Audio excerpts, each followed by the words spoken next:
Good afternoon, ladies and gentlemen, and welcome to another episode of The World Today, where we bring you the latest news updates from around the world. I'm Mohsin. I'm joined this afternoon by Mrs. Marwa Ibrahim, Deputy Head of the Foreign News Desk at Al-Ahram Daily Newspaper. Good afternoon to you. Good afternoon. Let's start off with our first news item we have from the Daily News of Egypt that reads, President Sisi inaugurates Asyut power plant. The news item itself reads, President Abdel Fattah Sisi visited Upper Egypt's Governorate of Asyut today to inaugurate 3 units of electricity production at the new Asyut power plant. Electricity Minister Mahmoud Shakir said that as much as $746 million is being invested in the project, a new 8 combined cycle power plant, which is expected to produce about 1,000 megawatts. In June 2015, former Prime Minister Ibrahim inaugurated 3 units of the plant, which was jointly established by the Egyptian Orascom and American General Electric Company at a total of 85 acres. How is this? I mean, obviously we had a crisis with electricity, and it started in 2008, basically. That's the beginning of it. How is this going to be something beneficial for the electricity problem and the economy? Since the revolution and 2011 and before this, since 2008, yes, we had a huge shortage in electricity. It was the main national crisis during the last few years.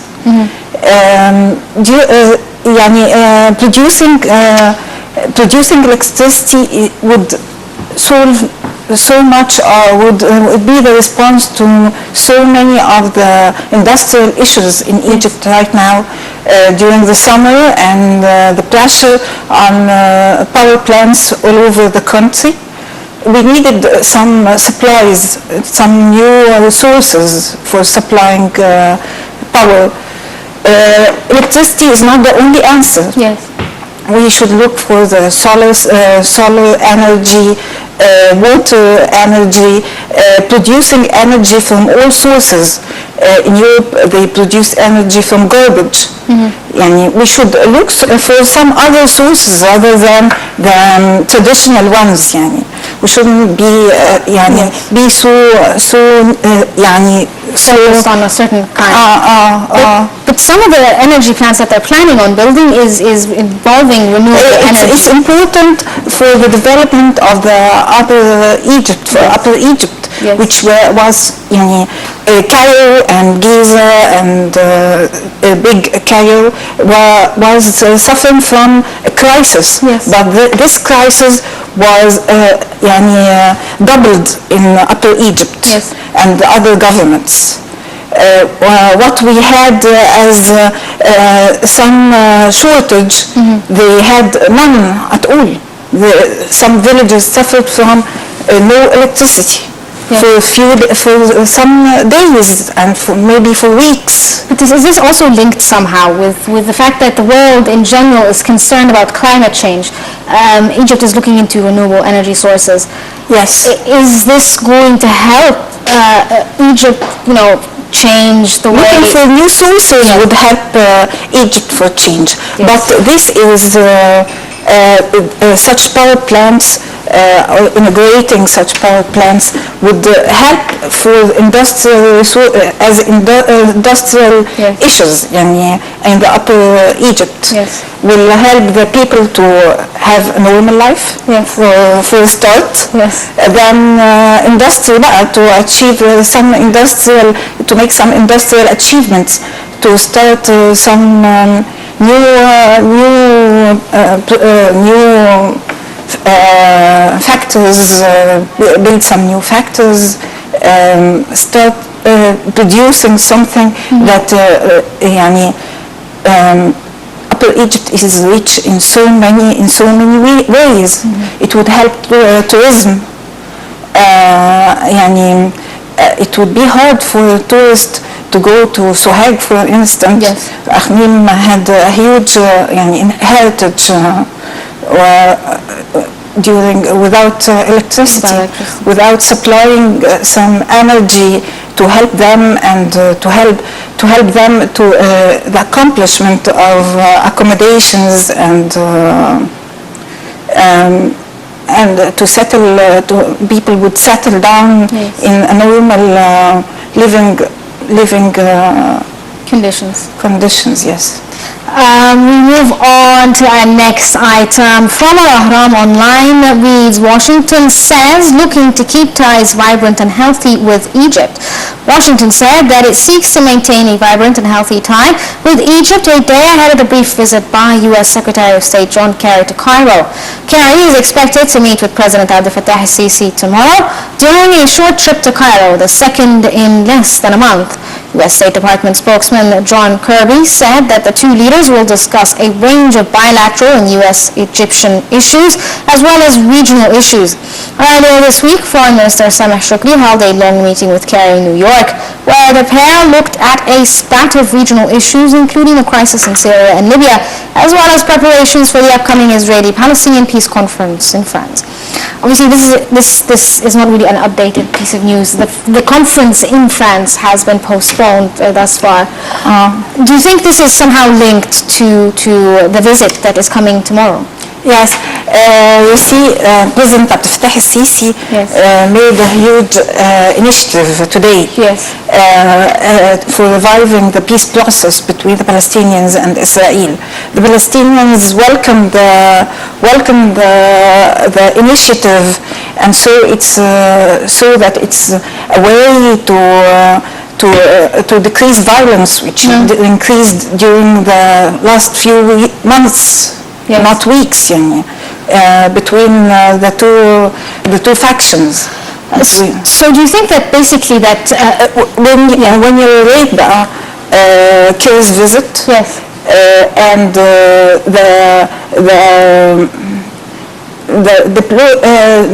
delaying the conference in France and the initiative that the president spoke about, the negotiations which are coming up between Kerry and Mr. Abdel Fattah al-Sisi, there's something new that's going to happen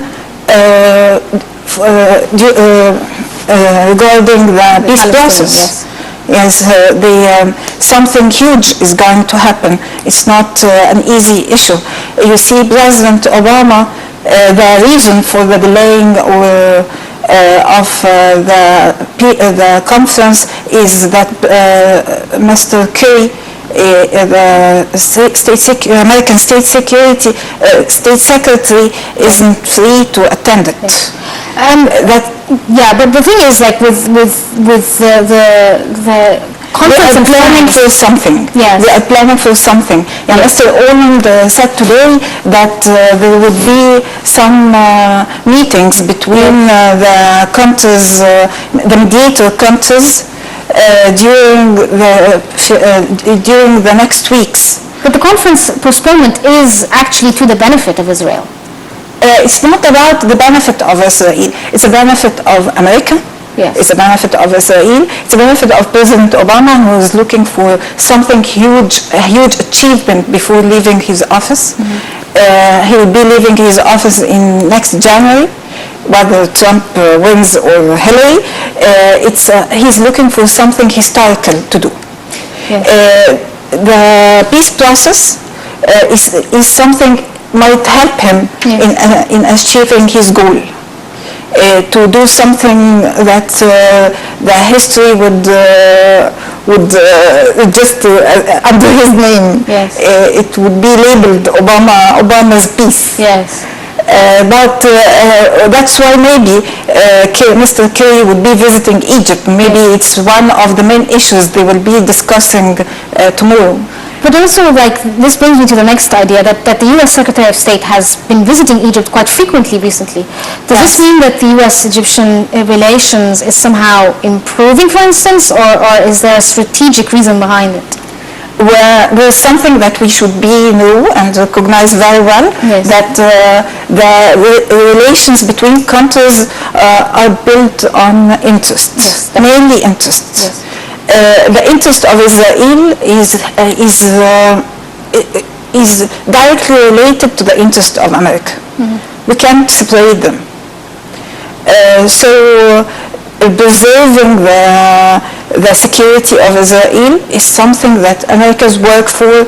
The American presidents and governments and administrations worked for long time, for long decades. Therefore, there's something would be helping Israel. There's something that they are planning for, some huge achievement in the peace process. It would be helping the Palestinians as well. Decreasing the violence would be in the Palestinian interest as well.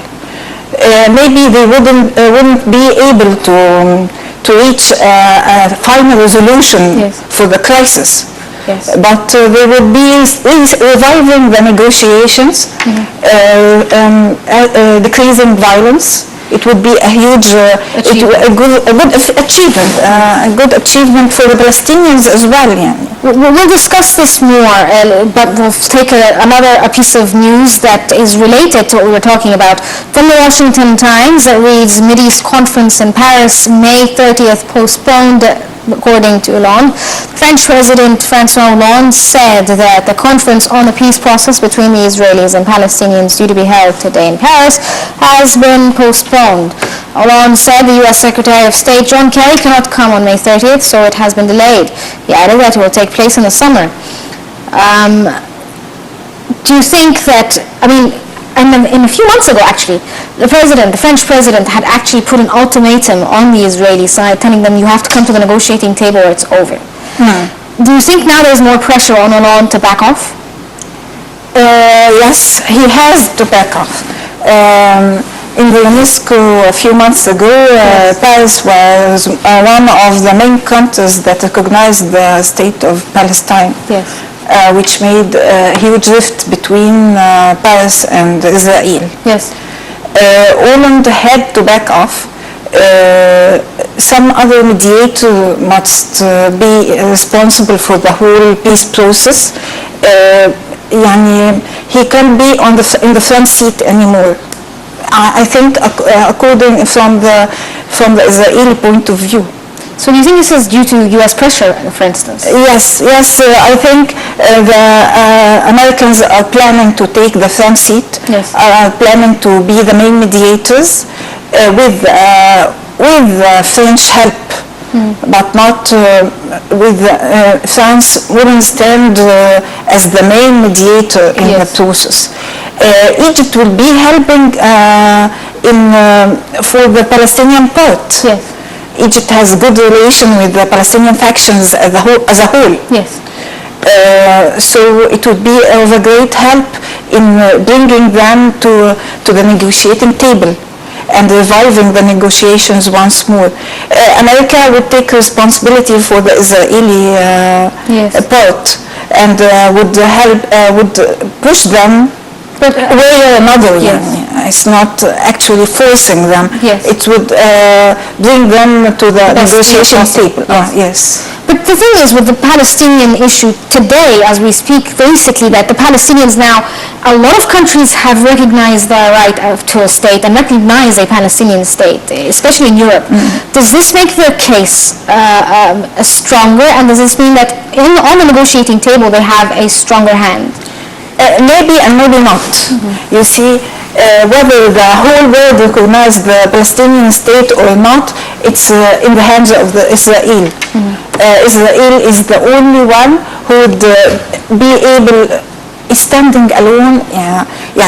It's a country that managed to stand alone for over 60 years in a region that hates it. A region that considers the Israelis their main enemy.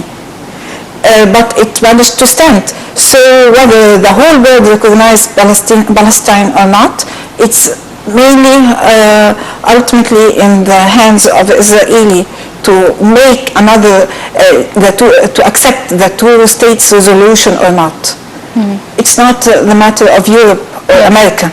It's a matter of Israel, whether it's helping its interests or not, whether it's seeing that it will maintain its security or not, whether they would be able to live and to give up some of the land it's occupying or not. It's not a matter of Europe at all. يعني. It's something يعني emotional more than it's concrete help. They wouldn't send troops. They wouldn't help with money or troops or food, even with food supplements. They wouldn't supply any assistance, whether they like it or not. Israel is the only one who can bring peace to the mainland of Palestine or not. It's the main motivator. Yes. Okay, let's move on to the next item we have from the Daily Star of Lebanon that reads, World powers meet to save Syria peace hopes. The news item itself reads, senior envoys from the world and regional powers gathered once again in Vienna today in an effort to salvage stumbling efforts to halt Syria's civil war. U.S. Secretary of State John Kerry and Russia's Foreign Minister Sergei Lavrov, diplomacy odds couple at loggerheads over much else in the world, are chairing the meeting, which began shortly at 0700 GMT. At the gathering, the 17-nation International Syria Support Group, ISSG, will renew its call for a nationwide ceasefire and immediate humanitarian access to besieged areas. U.S. officials traveling with Kerry say Washington still insists Assad should go with an August 1st deadline for settling on the framework under which he does so.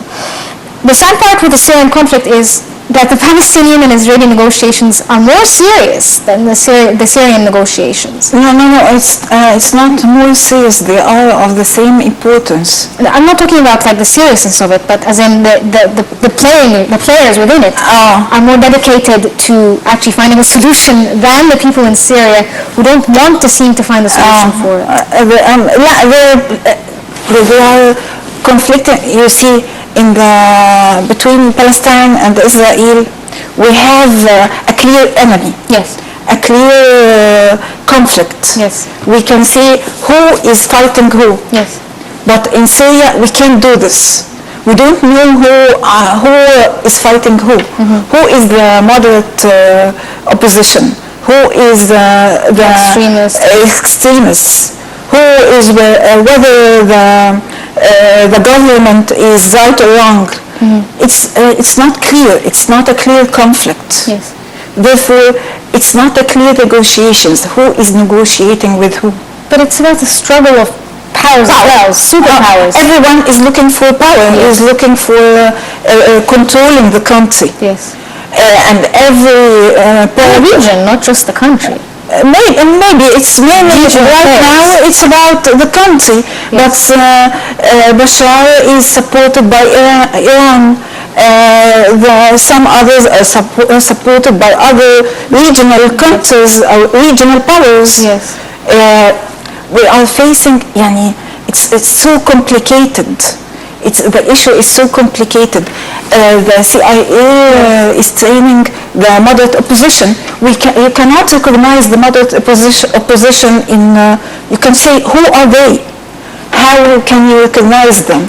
How can you say divide them from the extremists? Yes. You are giving them weapons. You are giving them training. You are giving them money, supplying them logistically, but who are they? Yes. But America is saying that it's supporting the moderate opposition. You cannot recognize the moderate opposition. There's so many. There are so many, and it's so complicated. They are ordinary people, after all. Yes. You can't say this is a moderate opposition, but this is an extremist. They are the same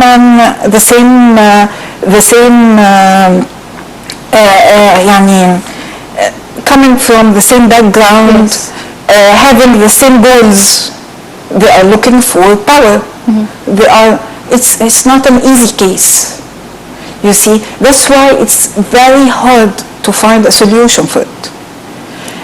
In the Palestinian-Israeli issue, it's clear. We are looking right now for the two-state resolution. Yes. But in Syria, we don't know what we are looking for. We are looking for peace. How come we look for peace? It's complicated. It's like in Aleppo and the crisis in Aleppo. Everyone is fighting and everyone is hitting the city. You can't say Bashar is hitting it, yes. Is the only one hitting it. Yes. You can say the extremists are the only ones who are fighting. Yes. No, they are all fighting, they are all hitting the civilians, and the civilians are dying everywhere in Syria, and it's over. They are the only one who are sacrificing the blood for peace in Syria. Well, unfortunately, we've run out of time, so Marwa Muhammad Ibrahim, Deputy Head of the Foreign News Desk at Al-Ahram Daily Newspaper, thank you so much for joining us this afternoon. Thank you. This brings us to the end of this episode of The World Today, but stay tuned for more updates on Now TV.